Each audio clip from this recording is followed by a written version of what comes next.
Hello student, hello बच्चों, मेरे channel पर आप सभी का बहुत बहुत स्वागत है।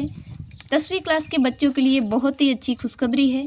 आज हम लेके आए 10वीं क्लास के बच्चों के लिए कृतिका, हिंदी कृतिका का आज हम पहला चैप्टर पढ़ेंगे। बच्चों, हम एकदम कहानी की तरह चैप्टरों को पढ़ेंगे। हम अगर कहानी की तरह चैप्टरों को पढ़ेंगे, सारे अध्याय को हम कहानी की तरह पढ़ेंगे तो आपको एकदम परफेक्ट तरीके से याद हो जाएंगे। इसमें छोटे छोटे पार्ट है, एकदम कहानियों जैसे हैं, जिसे हम ज़्यादा ध्यान से पढ़ेंगे तो एकदम हमें परफेक्ट तरीके से याद हो जाएगी कहानी। तो बच्चों, एंड तक मेरे साथ बने रहना और कहानी का आनंद लें। हिंदी सब्जेक्ट पढ़ने के लिए हम अर्धवार्षिक से पहले आपको रिवीजन भी करवा देंगे। इसके लिए आप मेरे चैनल को सब्सक्राइब कर लेना प्लीज़ बच्चों। आपके साथियों को भी ये चैनल शेयर कर देना ताकि वो भी पढ़ सके। अब आपको टेंशन लेने की कोई ज़रूरत नहीं है, हम घर बैठे आपको बहुत अच्छे तरीके से पढ़ा लेंगे। तो हमारा पहला ही अध्याय है हमारा ये माता का आंचल। देखते हैं ये माता का आंचल क्या है। और ये अध्याय माता का आंचल, इसके जो लेखक है वो शिव पूजन सहाय है। तो हम आगे पढ़ते हैं। पहले हम एक पेज पढ़ेंगे, फिर उसका हिंदी अनुवाद करेंगे और एकदम कहानी की तरह पढ़ाएंगे। और बाद में आपको ये भी समझ में आ जाएगा कि बस 10-15 मिनट का वीडियो होगा और एक कहानी होगी उसके माध्यम से, और आगे हम उसके प्रश्नोत्तर भी करेंगे। तो आज के लिए इतना ही, आगे बढ़ते हैं कहानी की ओर। और वीडियो को लाइक शेयर सब्सक्राइब आपको अच्छा लगे तो करना, ना लगे तो कोई बात नहीं, कहानी अच्छे से पढ़ लेना। उसके बाद आपको कोई न तो किसी भी प्रकार की आपको पासबुक वगैरह की ज़रूरत नहीं पड़ेगी। इसलिए बच्चों, हमारे साथ एंड तक बने रहना। हम आधे आधे चैप्टर करके पढ़ेंगे, कहानी को आधी आधी करके पढ़ेंगे तो हम इजीली याद रहेंगे, नहीं तो कहानी बहुत बड़ी हो जाएगी और आप उलझन में फंस जाएंगे। हमारे पिता तड़के तड़के उठकर पहले हम इतना चैप्टर पढ़ेंगे, इतना पैरा पढ़ेंगे, और फिर मैं आपको इजीली बता दूंगी कि इसमें क्या मोस्ट बात क्या है। ये पूरा पढ़ने की आपको ज़रूरत नहीं पड़ेगी, आपको किताब पढ़ने की ज़रूरत बिल्कुल नहीं पड़ेगी। मैं इतना पैरा पढ़ के आपको समझा दूंगी कि इस पैरे में क्या क्या कहा गया है। ठीक है, तो आप ध्यान से सुनना। हमारे पिता तड़के उठकर निबट नहाकर पूजा करने बैठ जाते थे। हम बचपन से उनके अंग लगे गए थे।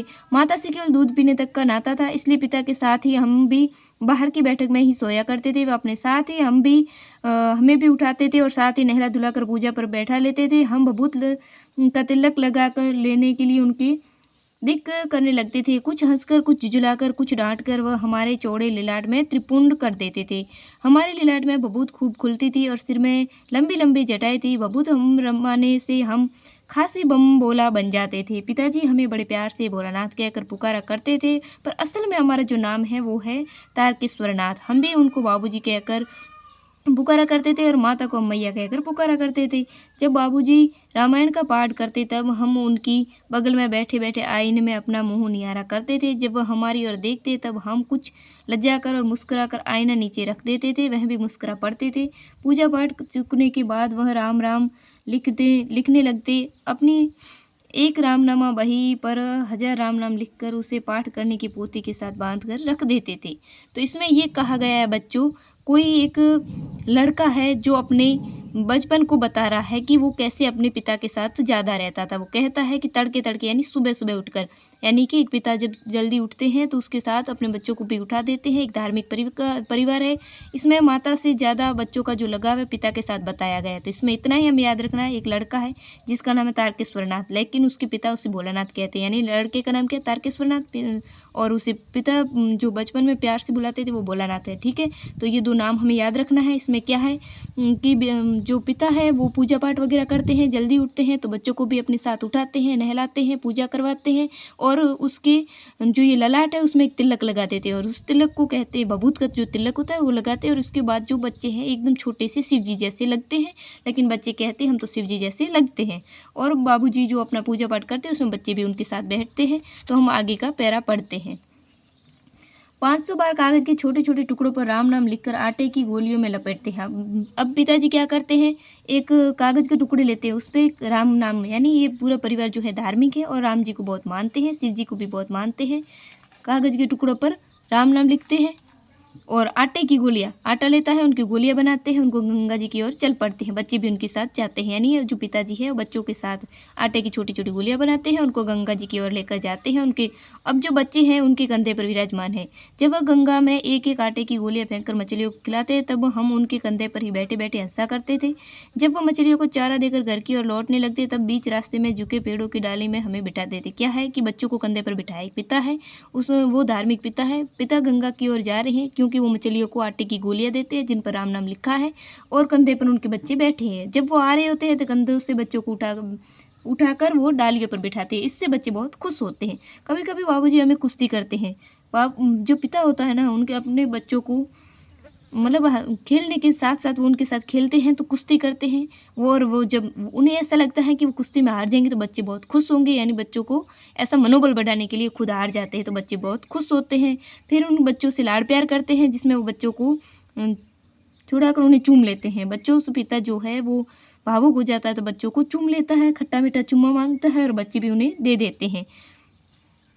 बनावटी रोना रोने लगते हैं, और जब ये सब देखता है पिता बहुत खुश होता है, और बच्चों को खुश करने के लिए वो बनावटी यानी झूठे-झूठे ऐसे रोते भी हैं। उनके साथ हँसते-हँसते जब वो घर आते हैं, साथ ही हम चौके पर खाने बैठते हैं, और घर आते ही वो सभी एक साथ बैठते हैं एक जगह पर जिसे चौका बोलते हैं, वहाँ वो सभी खाना खाने बैठते हैं। वह हमें अपने ही हाथ से फूल के कटोरे में गोरस और भात सान कर खिलाते हैं। जब हम खाकर अफर-अफर आते हैं, यानी वो अफर-अफर जो पेट फूल जाता है उसे अफर या आफरा भी कहते हैं, तो अफर-अफर आ जाते हैं, अफर-अफर आ जाते हैं।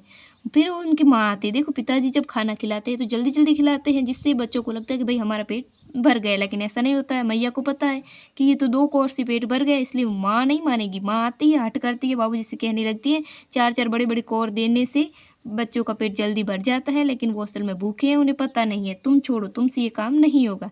माँ होती है वो पिताजी को अक्सर फटकारती है, और बच्चों के लिए तो वो पूरी दुनिया से लड़ जाती है, इसलिए माँ आती है और उन्हें खाना खिलाती है। तो बच्चों आज के लिए इतना ही। अगले वीडियो में हम मिलते हैं अगले चैप्टर में, इसको पूरा कहानी को पूरा करेंगे।